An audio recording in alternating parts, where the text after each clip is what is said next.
If you're struggling to let go and be present, I need you to hear this. You're not holding on because you're weak or stuck.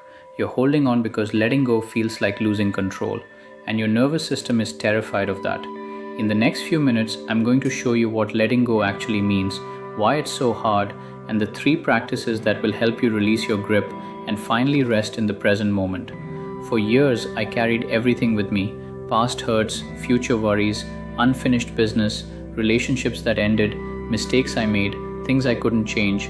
I thought holding on meant I was processing, working through it, dealing with it, but really I was just refusing to let things be what they were, and that resistance kept me trapped in the past and the future, never here, never now, never at peace. Then I realized something that changed everything. Letting go isn't about forgetting or giving up or pretending something didn't matter.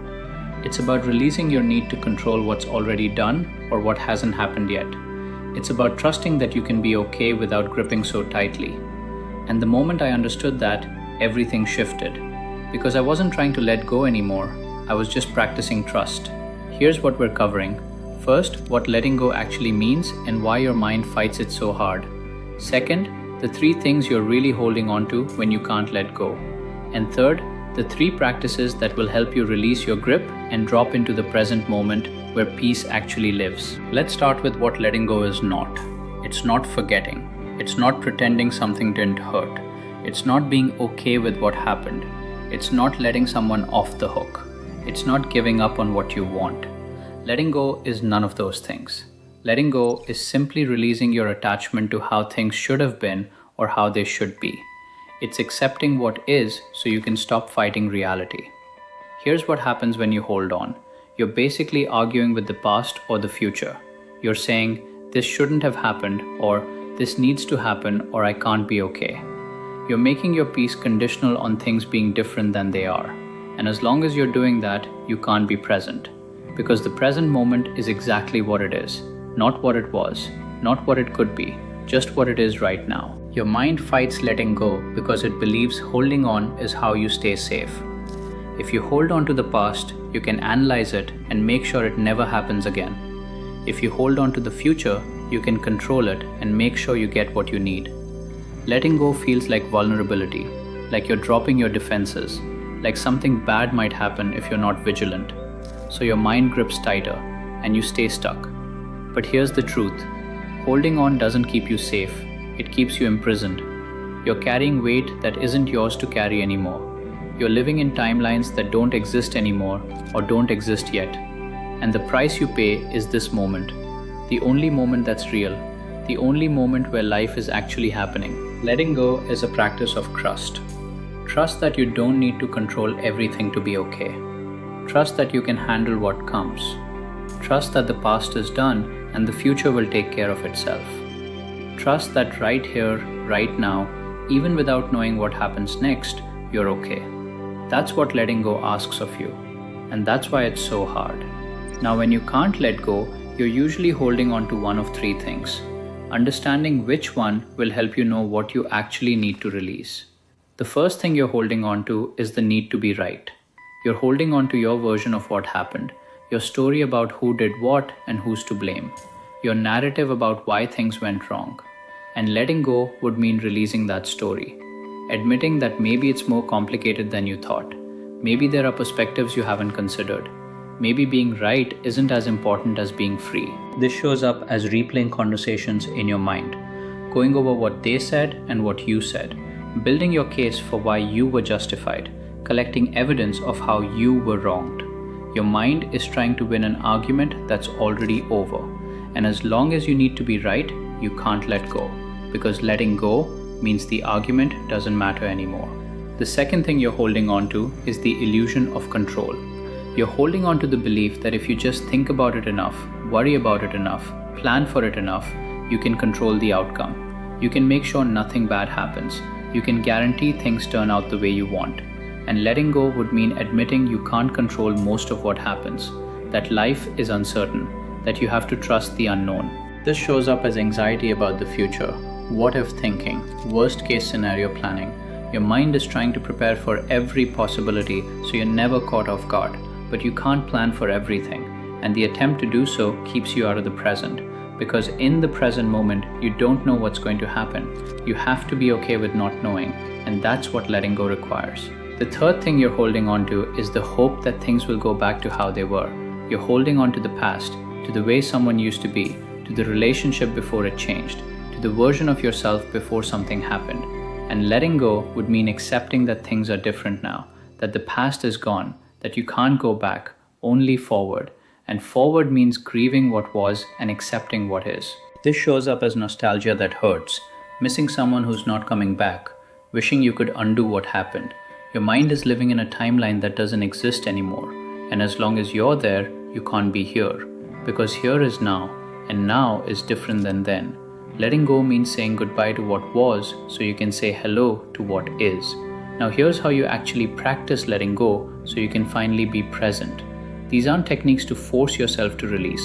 They're invitations to soften your grip and trust the moment you're in. Practice number 1. Ask yourself, what am I afraid will happen if I let go? This is the key question, because you're not holding on for no reason. You're holding on because letting go feels dangerous. So get specific. What do you think will happen if you release this? Will you forget someone important? Will you be vulnerable to getting hurt again? Will you lose your sense of self? Will something bad happen that you could have prevented? Write it down, name the fear out loud, and then ask yourself, is this actually true? Or is this what I'm afraid might be true? Most of the time, what you're afraid of isn't real. It's a story your mind created to justify the holding on. And when you see it as a story, not a fact, the grip loosens. You realize you're safe to let go, that nothing catastrophic will happen, that you can trust yourself to handle whatever comes. This practice brings awareness to the subconscious reason you're holding on, and awareness is the first step to release. You can't let go of something you don't realize you're gripping, but once you see what you're holding and why, you can make a conscious choice. Do I want to keep carrying this, or am I ready to set it down? Practice number 2. Feel the physical grip in your body and release it. Letting go isn't just mental, it's physical. When you're holding on to something emotionally, you're holding it somewhere in your body. Usually in your chest, your jaw, your shoulders, your hands. Your body is literally gripping, and you can use your body to practice release. Here's how. Find where you're holding tension, place your hand there, and as you exhale, imagine releasing whatever you're holding. You can even physically open your hands as you do this. Clench your fists tight, symbolizing the holding on, then slowly open them as you breathe out, symbolizing the letting go. Do this several times. Each exhale is a release, each opening is a softening. You can also try this. Imagine the thing you're holding on to as an object in your hands. Really feel the weight of it, the shape of it, and then, when you're ready, visualize setting it down. Not throwing it away, not destroying it, just gently placing it on the ground and stepping back. You're not erasing it, you're just no longer carrying it. And notice how your body feels lighter when you do this. This practice teaches your nervous system that letting go is safe, that you can release your grip and nothing bad happens, that you're okay even when you're not controlling everything. And the more you practice this physically, the more your mind learns to let go mentally and emotionally. Practice number 3. Return to your breath as the anchor to now. The present moment is always available to you. It's always here, but you can't access it when you're mentally in the past or future. So you need an anchor, something that brings you back to now. And the most reliable anchor is your breath, because your breath only exists in the present. You can't breathe in the past. You can't breathe in the future. You can only breathe now. So when you notice yourself holding on, gripping, ruminating, worrying, pause. Place your hand on your belly and take 3 slow breaths. Feel the air coming in. Feel the air going out. Feel your body in this moment. Your feet on the ground, the temperature of the air, the sounds around you. Bring all of your awareness to right now. And as you breathe, silently say to yourself, I am here. I am now. This moment is all there is. You're not trying to force yourself to let go. You're just reminding yourself where you actually are, which is here, which is now. And in this moment, right now, you don't need to hold on to anything, because everything you need is already here. Your breath, your body, your awareness. That's enough. The more you practice returning to the present through your breath, the easier letting go becomes. Because you realize that presence is what you were looking for all along. Not control, not being right, not going back to the past, just being here, fully, completely, without needing anything to be different. Here's what I want you to understand. Letting go is not a one-time event. It's a daily practice, a moment-by-moment choice to release your grip and trust the present.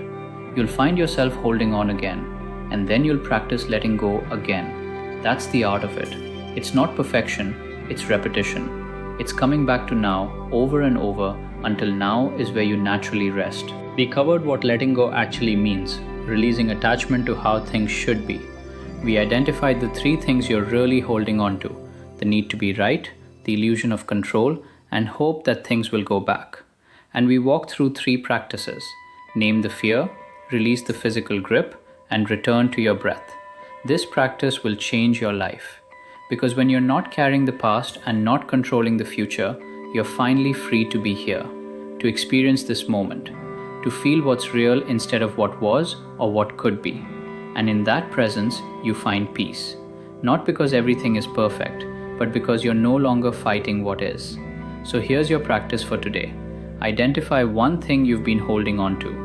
Ask yourself what you're afraid will happen if you let go. Feel where you're gripping it in your body. And then, on your next exhale, practice releasing it. Set it down. Come back to your breath. Come back to now. Let me know in the comments, what are you ready to let go of? What's been weighing you down? Share it below.